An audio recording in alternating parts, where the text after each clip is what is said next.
İslamdaki Sadiq Hukumi ve Uygurlar. Abdülhakim Aydın Uygur. Allah Taala tunji insan Adem aleyhisselamni yaratgandan tartib bugungacha bo'lgan uzun tarix musofasida insonlarning o'zaro hamkorlik, yordam va hissdoshlik ichida yashaydiganligidan iborat bir qonuniyatni belgilab berganligi hammaga ma'lum haqiqat bo'lsa kerak. Bu qonuniyat soyasida fitrati sog'lom, tushunchasi yaxshi bir inson o'zi yashayotgan jamiyat bilan hamnafas taqdirdosh bo'la oladi. Uchrayotgan masalalarni o'rtaq hal qilib, o'zaro qo'l tutishib manga oladi. Hatto navbat kelganda shu jamiyati va tuproq uchun jinidan voz kecha oladi. Biz bugun insonlar jamiyatida bo'lmasa bo'lmaydigan hamkorlik turlaridan biri ijtimoiy kafolat tusini olgan ibodat sadiqa haqida to'xtalamiz. Birinchi, islomda sadiqa. Sadiqa lug'atda yolg'onchilikning qarshi ma'nosi bo'lgan rostchilik, samimiyat, o'ttirxonlik va va'dasiga vafo qilish qatorliq ma'nolarda keladigan sadaqa fe'lidan turlangan ism bo'lib, Allohga yiqilish uchun kambag'al va shuningga o'xshash muhtoj kishilarga mol-mulk, yemak-ichmak va kiyim-kechak berishni ko'rsatadi. Uning fiqhiy ma'nosi bo'lsa, Alloh rizosi uchun berilgan ato ihson degan bo'ladi. Sadiqa hukm jihatda nihoyatda kengri ishlatiladigan bo'lib, faqatla moddiy jihatdan Alloh rizosi uchun qilingan xizmatlarni ko'rsatmaydi. Olimlar sadiqani moddiy sadiqa va ma'naviy sadiqadan iborat ikki qismga bo'lgan bo'lib, yaxshilikqa buyurish, yomonlikdan to'sish, Qur'on o'rganish va o'gitish, orani isloh qilish, yo'ldan aziyatni ilvitish, musulmon qarindoshiga tabassum qilish va uningdan boshqa jamiyatda yaxshi ta'sir paydo qiladigan qarindoshlik, inoqlik va ittifoqlik urug'larini chochadigan amallar ma'naviy sadiqalardan sanalgan bo'lsa, urug' tuqqanlarning holidan xabar olish, yetimlarga yordam qilish, ko'chat tikish va uningdan boshqa Allohning roziligini izlab qilingan moddiy yordamlar moddiy sadiqa deb qaralgan. Sadiqa boshqalarga tabassum bilan qarashdan boshlanib, ta'lim-tarbiya ilib berish, yo'l yasash, ko'rik va doktorxona selish qatorliq ul aslihalar qurilishlari, Alloh yo'lida asirlarni qutqizish degandek nurg'un sohalarga chetiladi. Ikkinchi, sadiqaning ahamiyati. Islom dini tunji shahodat kalimasi yangragan kundan boshlab real masalalarga amaliy hal qilish chorasini o'ttirib qo'ygan bo'lib, yo'lga qo'ygan ahkomlarning amaliy natijalarga erishish jihatda o'qishi ko'rilib boqmagan bir tarix yaratgan edi. İslamdaki sadiqa İslamның güllenishi va taraqqiy qilishida nihoyat muhim rol o'ynaydigan omillardan biri bo'lib, islomiy jamiyatni iqtisodiy jihatdan kafolatga ega qilish orqali nisbatan barobar jamiyat barpo qilishda alohida tuhfa qo'shgan deyishga bo'ladi. Yilda bir qitim tarqitiladigan zakot har bir jon badali hisoblanadigan fitr sadiqasi va uningdan boshqa o'xshamagan kafaratlar kambag'allarning boylar bilan tang xo'shal bo'lishi, shundaqla holliq saviyaga yetib bilish uchun urug' silishini maqsad qilgan bo'lib, sadiqalarning shakli va turlari kambag'allarning kunlik ehtiyojini qondirib bo'ldi qilmasdan mumkin qadar turmushini kafolatga ega qilish uchun yo'lga qo'yilgan. Payg'ambar alayhisalomning davrida kishilardan sadiqa so'rab yashaydigan bir odam bo'lib, Payg'ambar alayhisalom u kishini chaqirtib 2 dirham pul bergan va uningga 1 dirhamga oilangga uzuq-tulik olgan, yana 1 dirhamga bir tal palto setib olib kelgan degan. U kishi paltini setib olib kelganda, "Amdi o'rmonga borib o'tin ekilib sotgan. Men seni 1 oy ko'rmay turay" degan. U kishi o'tin ekilib Madinaning bozorlarida setib, hojatini qamdig'idek ahvolga erishib, Rasulullohning yoniga kelganda, Payg'ambar alayhisalom mundaq degan: "Biringlarning arg'amchidan birini ilib, taqqa chiqib o'tin ilib kelib setishi kishilardan bersun yoki bermasun so'rashdan yaxshidir. O'z kuchiga tayinib yashashning yana bir hikmati bo'lsa, doim boshqalardan so'rab yeydigan kishining yuzi qizarmaydigan, hayo qilmaydigan bo'lib qoladi-da, hojati bo'lmasa-mu boshqalardan so'rab yeyishga xumor bo'lib qoladi." Demak, islom har vaqt izzat va sharafga chaqirgan, xorliq va nomusdan cheklagan. Chunki musulmonlar aqidasi va e'tiqodi bilan ma'naviy jihatdan ustunlikka ega bo'lgan bo'lsa-mu, moddiy jihatdan muhtojlik, axloqiy jihatdagi tushkunlik ularning jamiyatdagi obraziga daxl yetkazishi mumkin. Shu sababdan Payg'ambar alayhisalom yana mundaq degan: "Ustun qo'l har vaqt ostin qo'ldan yaxshi. Sen oilangdan boshlagin." Mana bu hadisda o'ttirib qo'yilayotganimi yanala ustunlik va izzatdir. Kishilardan hojatini so'ramaslik, haloldan kasb qilish hargizmi xorliq va to'vallik bo'lmasdan, balki izzat va sharafdir. Islom sadiqining fazilatini bayon qilib bo'ldi qilmasdan, kishilarning sadiqiga yo'linilishi, hurlik va tayyortoblik qilishiga yo'l qo'ymagan. Shu sababdan ehtiyoj yo'q turib so'rashdan qattiq ogohlantirgan bo'lib, payg'ambar alayhisalom yana mundaq degan: kimki kishilardan milni ko'paytirish uchun so'ragan bo'lsa, mayli oz bo'lsin, mayli ko'p bo'lsin, cho'g'ni so'ragan bo'ladi. Mana bu islomning sadiqa va uningdan boshqa yordamlarga tutgan asosiy pozitsiyasi. 3. Uyg'urlarda sadiqa. Uyg'urlar islom dinini qabul qilgan 1000 yil mobaynida islomni milliy madaniyati va urf-odatlarga singdirib, din bilan milliy madaniyat chambarchas bog'langan Uyg'ur islom madaniyatini barliqqa keltirdi.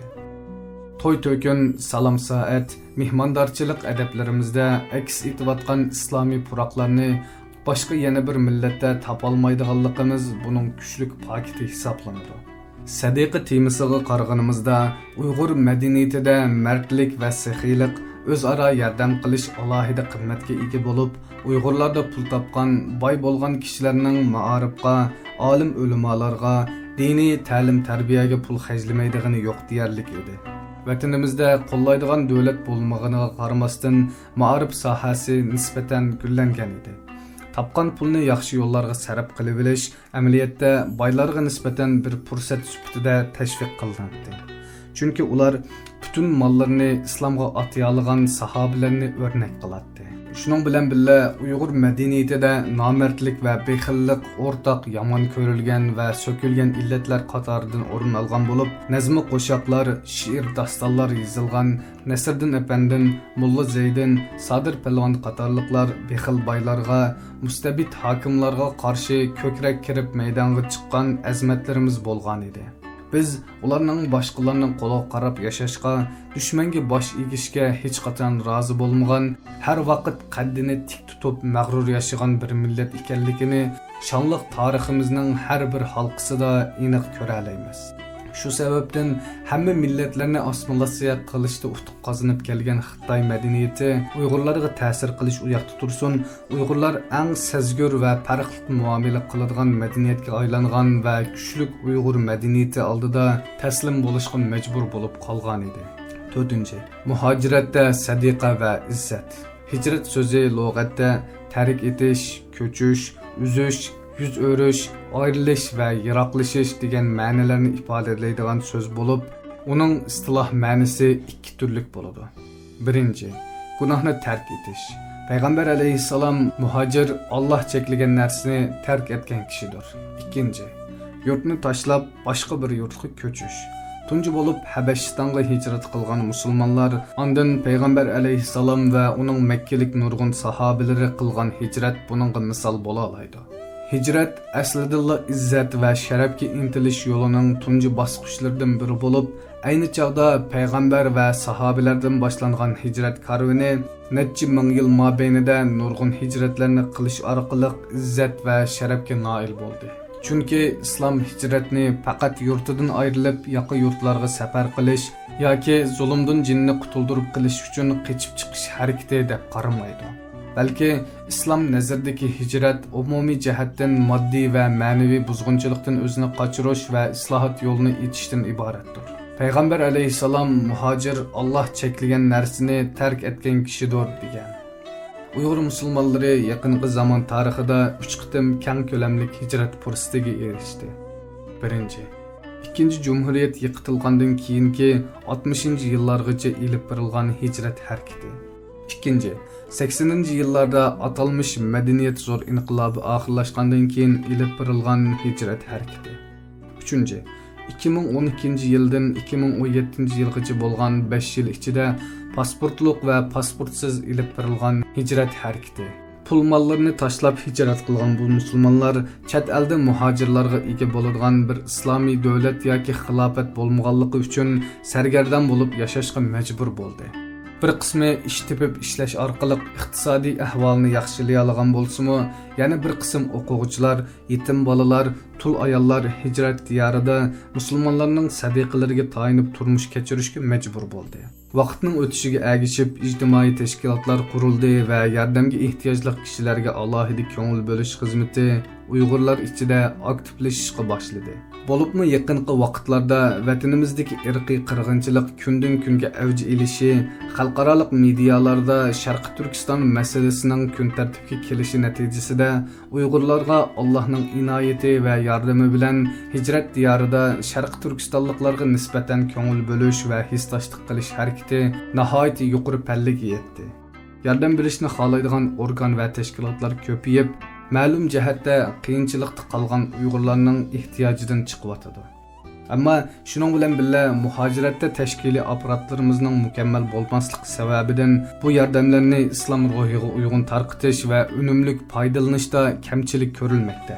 Tarqitilayotgan yordam va ehtiyojni ilish uchun sap-sap tizilib turgan qora ko'zlarning salbiy ta'sirlari vatanimiz Sharqi Turkistonda xalqimizga hijrat qilishning ziyonlarini bayon qilishga kozur sifatida ishlatilgan bo'lsa, hijrat diyorida Uyg'urlar nomus qilishni bilmaydigan millat, ishlashni xohlamaydigan ho'rin millat, vatanni qutqizish u yoqda tursin, uning badaliga chet elda yashay oladigan vijdonsiz millat mush kunga qilishi haq ekan degandek qalpoqlarning kaydirilishi, shundaqla har bir Sharqi Turkistonlikni ko'rgan kishining avtomatik holda yordam berguchi siyoqiga kirib ko'zga ilmasligi oxirida izzatining chaylab yanjilishiga sabab bo'lmoqda.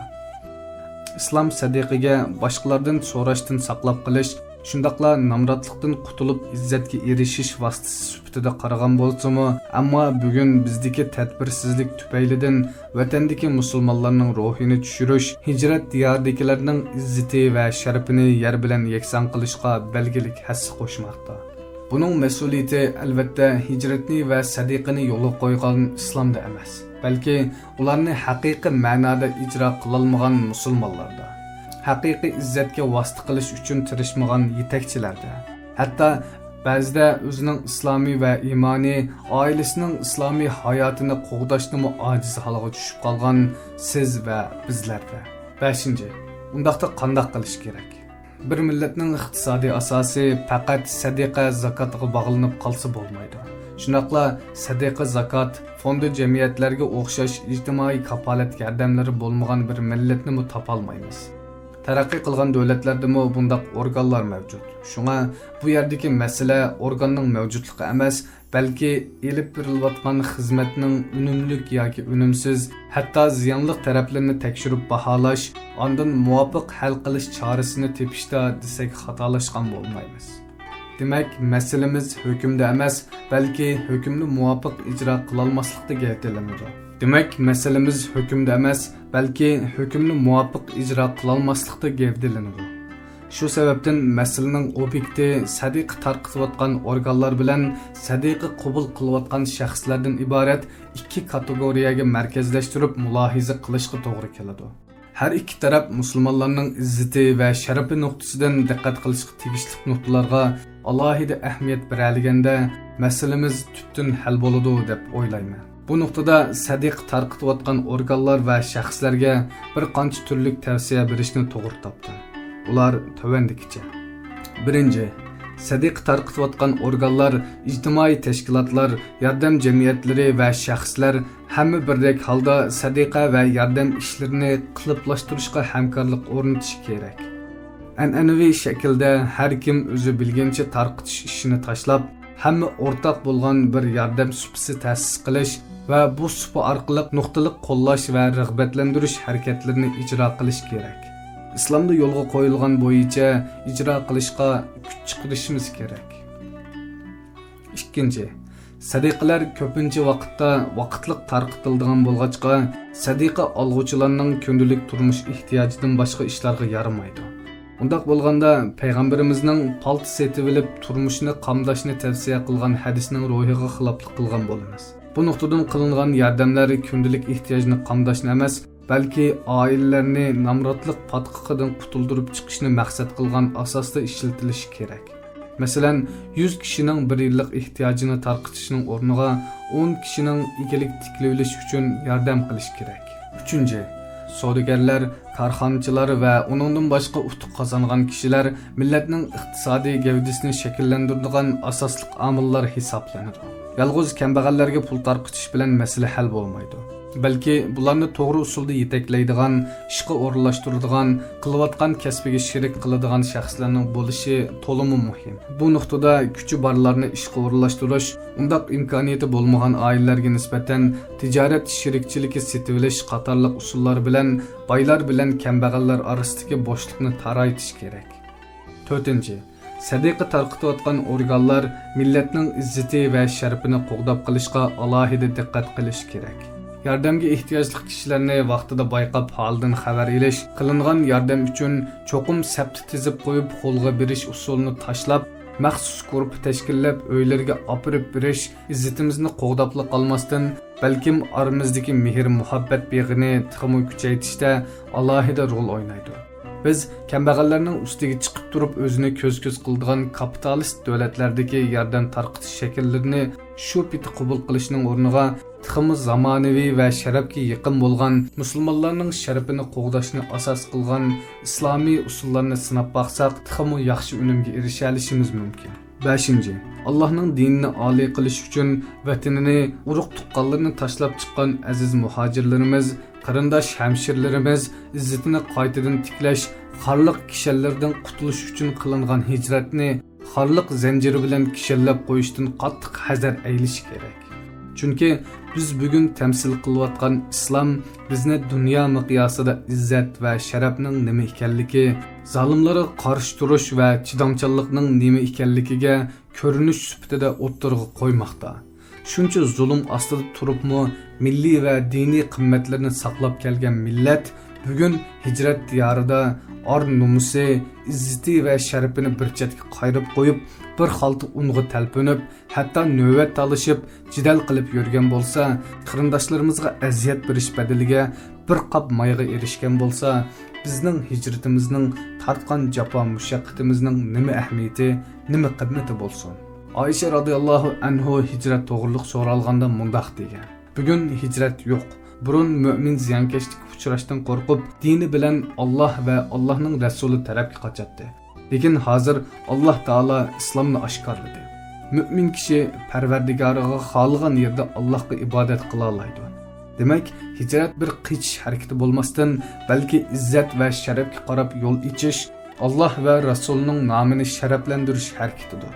Hadisdagi hijrat yo'q degan so'zni olimlar ayni vaqtdagi islom izzatga erishgan ahvolga xos qilgan bo'lib, islom ojizlagan vaqtda asli hukm o'zligidan namoyon bo'ladi. 6. Bugun biz hijrat diyorida Allohning fazli va in'omi bilan e'tiqod va iymon erkinligiga erishdik. Ammo vatanimizdan nurg'un qarindoshlarimiz bu imtiyozdan mahrum bo'lib qolmasdan jini va milli xavf ichida eng og'ir kunlarni o'tkazmoqda. Bundaq ahvol ostida biz sabablik ularning iymoniga dog' tushishi, qo'rlanishi, izzat va e'tiborining dastlab chaylinishidan ig'ir ziyonkashlik, nomardlik bo'lmasi kerak. Biz bugun ojizligimizni o'zri qilib qarindoshlarimizga yordam qila olmagan bo'lsaqmi, hech bo'lmasa ochko'zligimiz tufaylidan ularning ziniga hujjat bo'lib bermaylik. Yuqorqi har bir modda uchun maxsus loyiha guruhlari tashkillanib, tafsiliy plan tuzilishi, tuzilgan planni ijro qila oladigan organlarning qurilishi, shundaqla islomdagi sadaqa sistemasining maqsadi va ruhini muhojirat hayotida amaliy ijro qila olish kerak. Shunga bu maqola faqat masalaning nazariya qismiga kirish hisoblanadi. Oxirida shuni eskartib o'tmoqchimanki, bu maqolani yozishdan maqsad hargizmi xizmat qilayotgan organ va shaxslarni ayblash, xizmatini yo'q chiqarish emas, balki xizmat unumini yuqori ko'tarish, islomiy sadiqa tushunchisini tarqitish va shu orqali o'zingni xor qilguvchi kuchingni xor qil degan ajdodimizning haqiqiy varisi bo'lishga kichikgina tomchi bilan bo'lsa-mu hassa qo'shishdan iboratdir. Ulug' Alloh Uyg'ur millatiga kuch-quvvat, sharmi hayo, izzat va sharaf ato qilsin. Amin.